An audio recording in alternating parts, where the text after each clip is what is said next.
রমজান মাসের শেষ 10 দিন ছিল রাসূল সাল্লাল্লাহু আলাইহি ওয়াসাল্লামের জীবনের সবচেয়ে গুরুত্বপূর্ণ সময়। এই দিনগুলো তিনি অন্য দিনের চেয়ে বেশি গুরুত্ব দিতেন, কারণ এই সময়ে রয়েছে হাজার মাসের চেয়েও উত্তম রাত লাইলাতুল কদর। তাই শেষ 10 দিনে রাসূল সাল্লাল্লাহু আলাইহি ওয়াসাল্লাম তার আমল আরো বাড়িয়ে দিতেন। হাদিসে এসেছে, রমজানের শেষ 10 দিন শুরু হলে রাসূল সাল্লাল্লাহু আলাইহি ওয়াসাল্লাম নিজে ইবাদতে বেশি মনোযোগ দিতেন এবং পরিবারকেও ইবাদতে উৎসাহিত করতেন। এই 10 দিনে রাসূল সাল্লাল্লাহু আলাইহি ওয়াসাল্লাম সবচেয়ে বেশি যে আমলটি করতেন তা হলো ইতিকাফ।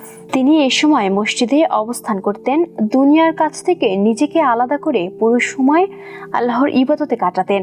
এর মাধ্যমে তিনি আমাদের শেখান এই সময়টা আল্লাহর সাথে সম্পর্ক গভীর করার সময়। এছাড়া রাসূল সাল্লাল্লাহু আলাইহি ওয়াসাল্লাম বেশি বেশি নফল নামাজ, তাহাজ্জুদ, কোরআন তিলাওয়াত, জিকির ও ইস্তিগফার করতেন, গুনাহ থেকে নিজেকে বাঁচিয়ে রাখতেন এবং আল্লাহর সন্তুষ্টি অর্জনের চেষ্টা করতেন। রমজানের শেষ 10 দিন আমাদের জন্য আল্লাহর পক্ষ থেকে এক বিশেষ সুযোগ।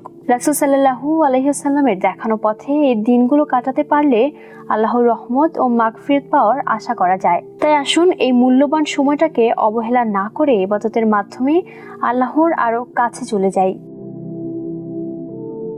দেশ বিদেশের যে কোনো তথ্য পেতে চোখ রাখুন ক্যাম্পাস টাইমসের ফেসবুক পেজ ও ইউটিউব চ্যানেলে।